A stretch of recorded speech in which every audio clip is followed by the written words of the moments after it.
Pusat Dinas Kesehatan Kabupaten Buleleng mengambil langkah antisipatif terhadap potensi penyebaran influenza tipe A atau yang dikenal sebagai super flu.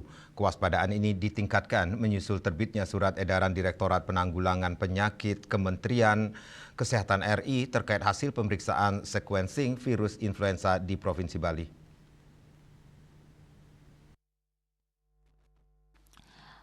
Kepala Dinas Kesehatan Kabupaten Buleleng Dr. Sucipto mengatakan meski hingga kini belum ditemukan kasus influenza tipe A di wilayah Buleleng, seluruh daerah diminta memperkuat langkah pencegahan dan pengendalian. Sebagai respon, Dinas Kesehatan Buleleng memperketat pemantauan surveillance influenza-like illness atau ILI dan severe acute respiratory infection atau SARI di seluruh fasilitas layanan kesehatan baik puskesmas maupun rumah sakit. Pemantauan ini diarahkan untuk meningkatkan deteksi kasus serta pengambilan spesimen sesuai ketentuan Kementerian Kesehatan. Koordinasi lintas program dan lintas sektor juga diperkuat, termasuk dengan rumah sakit rujukan. Selain itu, jika ada peningkatan kasus, akan segera dilakukan investigasi epidemiologi.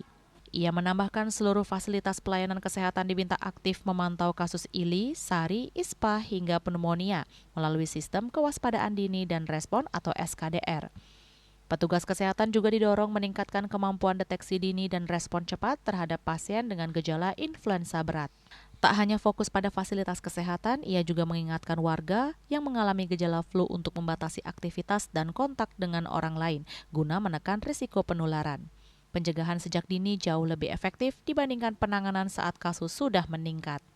Yasri Yuli, Bali TV.